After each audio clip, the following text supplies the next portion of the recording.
Hello. Thanks for the invitation.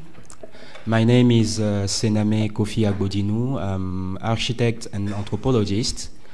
And in 2010, I created a platform called l'African Architecture to try to put together these two sciences, anthropology and architecture, and develop what we call a neo-vernacular approach and try to study African traditional architecture for build new architecture. And since 2012, African architecture is interested to the new technologies, and we developed a program called Low High Tech, who gave birth to the first African 3D printer. And I'm supposed to talk about this machine, but I would like to tell you more about all this project, Low High Tech, and all the philosophy behind this project. So I will talk about three projects with three different scales: an urban scale with the project Hub City, a space scale with WellHub, and a product scale with the W.Afate. And the three projects are connected because the smart city project Hub City give birth to WellHub, who give birth to the W.Afate. And this presentation is for a 1 hour talk, so I will try to tell my story in 20 minutes. Beginning with the Hub City project, but before telling you this story, I would like to present you to two people. The first one is Pierre. Pierre is Maçon Tamberma. Tamberma people are very traditional population you find in North Togo and Benin. They are very ritualized. All they do are ritualized. And Tamberma people develop a very nice architecture who is in the world heritage. And Pierre is Otamari. That means that is the high level for a Maçon Tamberma. The second person I would like to introduce to you is Morin. Morin is hacker, and he works in a hacker space in Paris called the Black Box. And Morin spent all this time to build a circuit board to make clothes, who make music or light. And if you think that these two people belongs to two different universe or two opposite universe, you think exactly like me 2 years ago. Me, because I work a lot with Pierre, and I would like to show you some project I do with Pierre. By example, you have this school built in Earth for 200 young girls and boys, and it's a project we do in low technology and with what we have in our hands. So I say that I thought that these two universes are opposite, and one day I discovered what we call the maker movement and all this movement of Fab Lab. And in this specific space, I saw that they talk a lot about collaboration, sharing, open source, economy, etc. And all these values, I knew them in the traditional African society I used to work with. So since this moment, I beginning to try to see how I can collaborate these two universes, and we developed the low high-tech concept. And I can say that me too, I make the niche experience, and now I'm a little bit more appeased in front of new technology because I saw that there is something traditional in this movement. So we beginning to work on a urban project we call Hub City, and the Hub City project's idea is to help people in a city to have the capacity to build themselves the city instead of wait for politicians or planners. And this by studied traditional society, because in our village in Africa we don't have architects, urbanists, but we develop architecture who are very nice. Because we have the capacity in village to mobilize, and we have the power to do things. And this capacity and this power, we don't have it in our cities, our modern cities. But with Barcamp and Fab Lab, we think that we can reconquer this capacity. So Hub City project is put together the camp for try to make a collaborative way of working, collective intelligence, and create small lab for people to build themselves the project they imagine during the camp. So we begin to work on this project in the city of Lomé. We choose 3 sites in the city, and we beginning to develop open source architecture with low high-tech material for these 3 sites.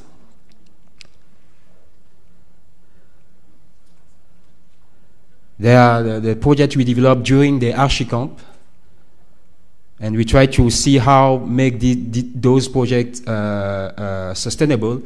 And after this, we try to connect these projects by specialize them in this way.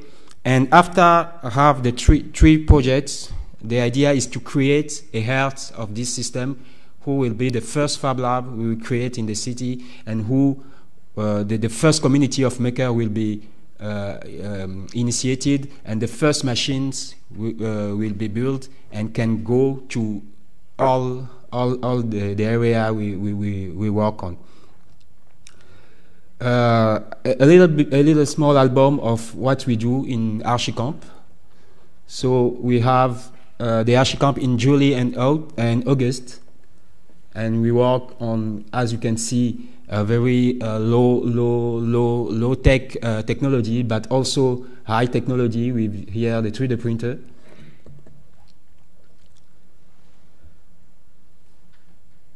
So we go to see Tambema people, try to work with Tambema people. We work on RepRap, by example. We try to see how we can use what we have in our hands in architecture. And in this movement, one of our member beginning to work on his own idea of 3D printer. And all these projects is done with a jury who you can find the 2 persons I present you at the beginning of my talk. So now you have make 3 ArchiCamp in 2012, 2013, and this year in 2004. And how can we do this? We do this by use three type of technology. We make blog camp for try to find bloggers who choose the site we work on, and after this we make the ArchiCamp when architect, designer, anthropologists come from all over the world and meet the population, try to develop projects with these populations.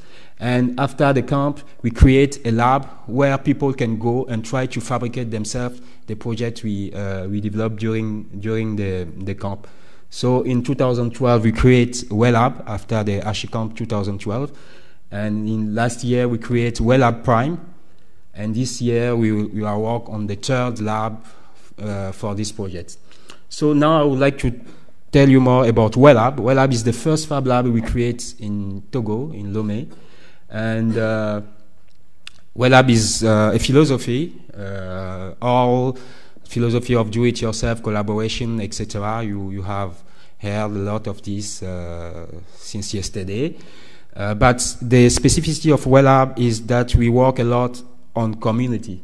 The lab is led by a community of young girls and boys who have to share all the capacity. WellLab is also a space we created in a neighborhood called in a district called Dijole. We have some tools in this space, very low tool. And so WellLab is a team. We have about 20 young girls and boys now in our community. The middle age is about 19, and we have about 30% girls in the community. This one is for present you two of our members, but I don't think I have the time. We develop technological projects in this space, all in open source philosophy. And so we use a lot of e-waste, because the idea of low high-tech is to make with what we have in our hands too. And as we know in Africa, e-waste are almost local materials. We use a lot of e-waste. We develop also project we find in international. We choose this project who can be also low high tech, and we create communities on these projects. We make this with OpenStreetMap project. We create the first OpenStreetMap community in Togo. We do the same thing with the Jerry project. We create the first Jerry Clan Togo. This one is an album of a Jerry Clan workshop. We do a lot of events who are free, and we have a lot of young people who come to these events for build robots, machine, etc. And since some months, we have also an incubator program. We have created 5 startups in WellApp. And last year, in October, the government launched a program called Forum des Jeunes Entrepreneurs.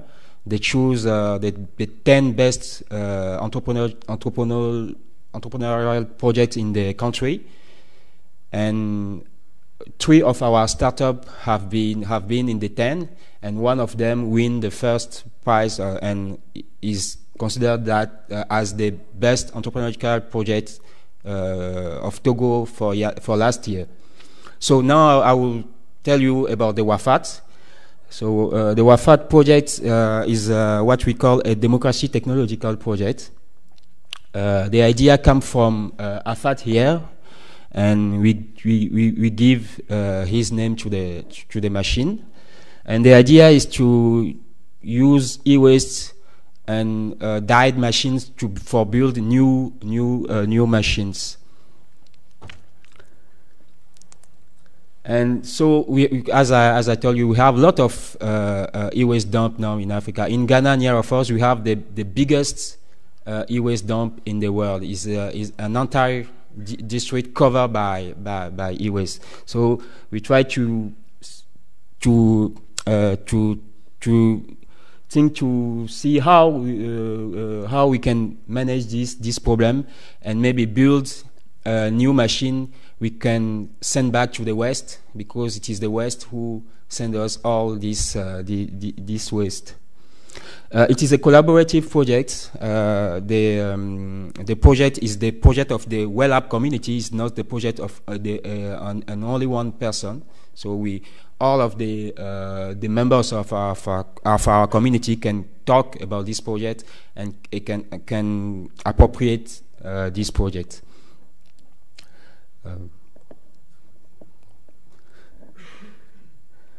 It is a project who have a lot of success in international, and Adrian Bouyer said that this is the future of the 3D print of the RepRap project.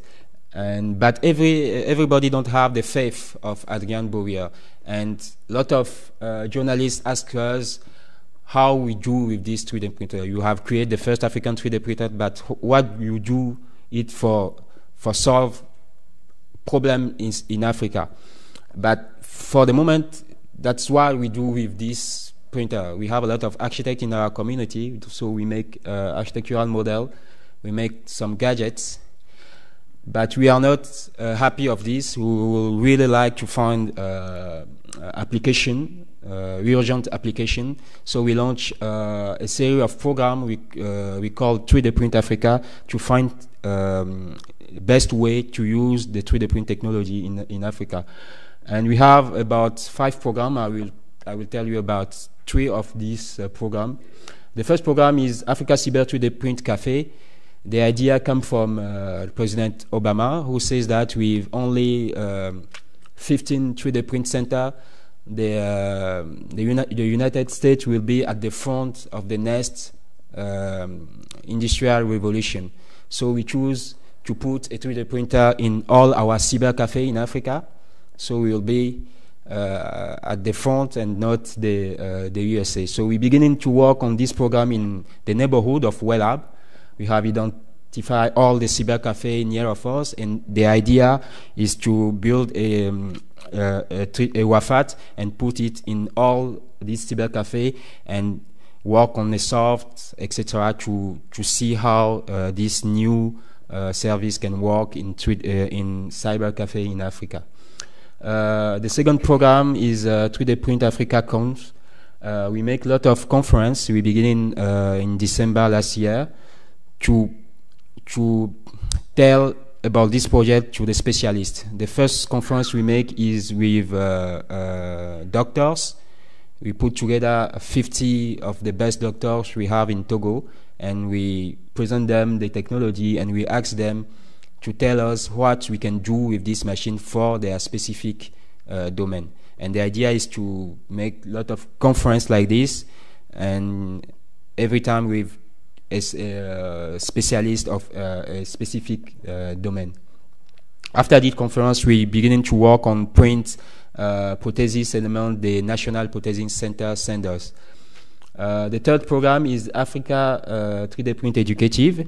We have also a pilot of this program. We work with a school near of Wellab, and we have a class of 13 girls and boys, and we teach them how to draw in 3D and print in 3D. And the idea is this program is successful, is to change the scale and put a 3D printer in many schools in Togo or in Africa. So all these projects win the first prize in Barcelona, the first prize of the Global Fab Award in Barcelona, which is a great achievement of what we do in Togo since 2 years. Thank you.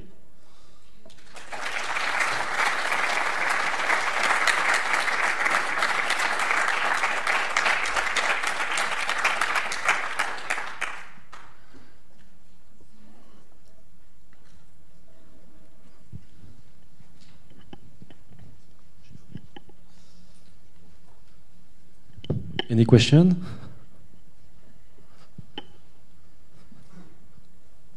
Yes, just.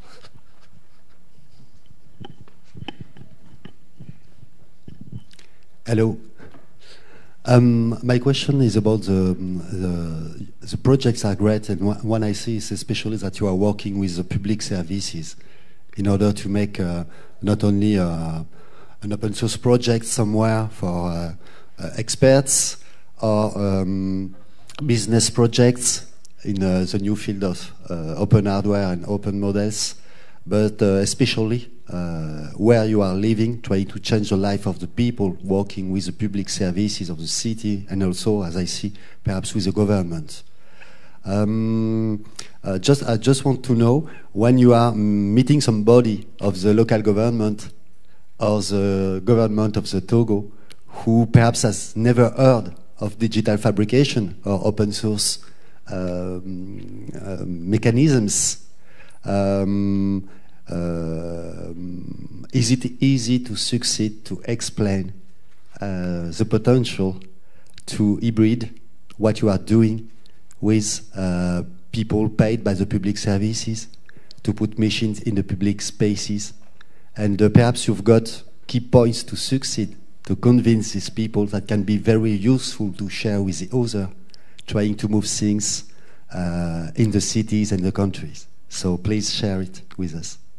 We have our Minister of Technology is a young woman who is very connected and who supports us a lot with her her congratulation when she saw a project which can interest us. She talked to us about this project, and we hope that in the future this collaboration will go front, and maybe we will have some concrete exchange with the government. For now, we don't have any real program with them. We develop our projects as marginal in French, but if we work a lot in service, is because people ask us a lot what we can do with the 3D printer, but we don't want to say that we can do this and we can do that. Our objective is to put the 3D printer in every hand, and people will find themselves what they will do. They will do with this machine. Another question?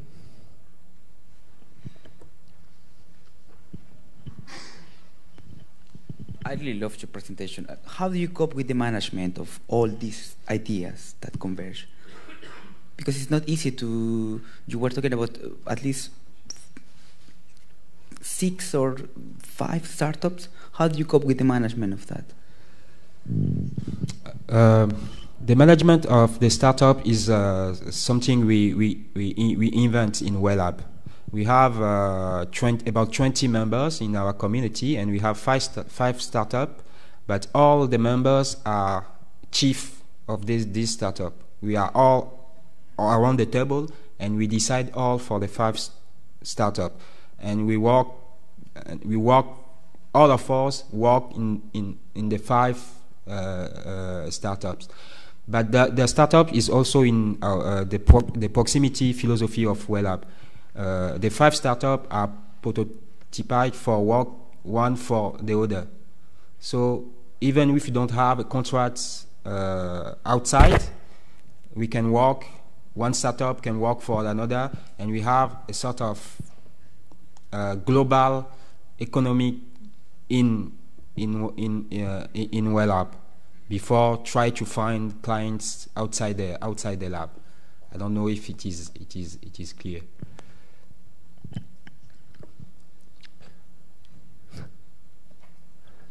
And we manage it with our own resources from now, and we maybe in the future those startups will gain money and will help us to go front.